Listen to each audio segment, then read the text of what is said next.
اور سورہ مائدہ میں اللہ سبحانہ و تعالی نے یہ بات ارشاد فرمائی کہ اپنے مخالفوں میں بھی انصاف کرو۔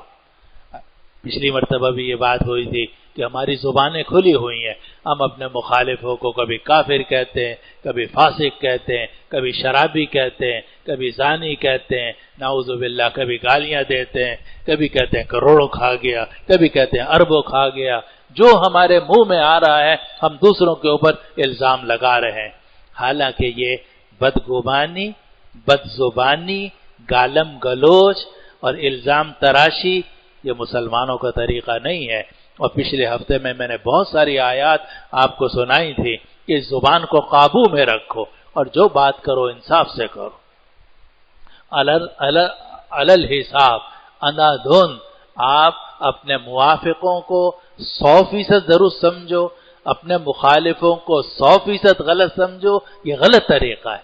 غلطی یہاں بھی ہوتی ہے، غلطی وہاں بھی ہوتی ہے۔ آدمی کو انصاف سے کام لینا چاہیے، نہ تعریف میں اتنا مبالغہ کرنا چاہیے کہ آپ اپنے موافق کو فرشتہ کہنا شروع کر دیں، اور نہ جناب مخالفت میں ایسا ہونا چاہیے کہ آپ اپنے مخالف کو شیطان مجسم قرار دے دیں۔ انصاف سے کام، اگر کسی کی اچھائی ہے آپ وہ اچھائی بیان کیجئے، اگر کسی کی غلطی ہے اس غلطی پر تنقید کیجئے، مگر تنقید کے اندر تہذیب، شائستگی اور نرمی، حکمت اور موعظہ حسنہ ہونا چاہیے۔ گالم گلوچ کی آپ کو اجازت نہیں۔ میں نے پچھلی مرتبہ بھی آپ سے عرض کیا تھا کہ آپ عیسائیوں کی مخالفت کر سکتے ہیں مگر عیسائیوں کو گالی دینے کا آپ کا کوئی حق نہیں ہے۔ آپ یہودیوں کی مخالفت کر سکتے ہیں، آپ ہندوؤں کی مخالفت کر سکتے ہیں، ہم سب کرتے ہیں الحمدللہ، لیکن آپ شائستگی اور تہذیب کا دامن ہاتھ سے نہیں چھوڑ سکتے۔ آپ گالم گلوچ کا طریقہ اختیار نہیں کر سکتے۔ آپ نے جو بات کرنی ہے نرمی سے کیجئے، حکمت سے کیجئے، تنقید کرنی ہے اس میں بھی انصاف کا خیال رکھیے۔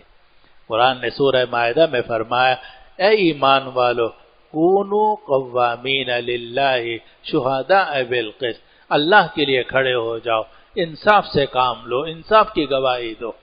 اور فرمایا ولا یجرمنکم شنآن قوم، اور کسی قوم کی دشمنی تمہیں اس جرم پر آمادہ نہ کرے اللہ تعدلوا کہ تم انصاف نہ کرو۔ اعدلوا هو اقرب للتقوی، انصاف کرو یہی تقوی کے قریب ہے۔ اگر کوئی آپ کا مخالف ہے آپ ساری 100% خرابیاں اس کے اندر ثابت کر دیں، یہ کیسے ممکن ہے؟ کوئی بھی انسان نہ 100%، کافر سے کافر کے اندر بھی کچھ اچھائی ہوتی ہے۔ آپ وہ انصاف سے کام لیں۔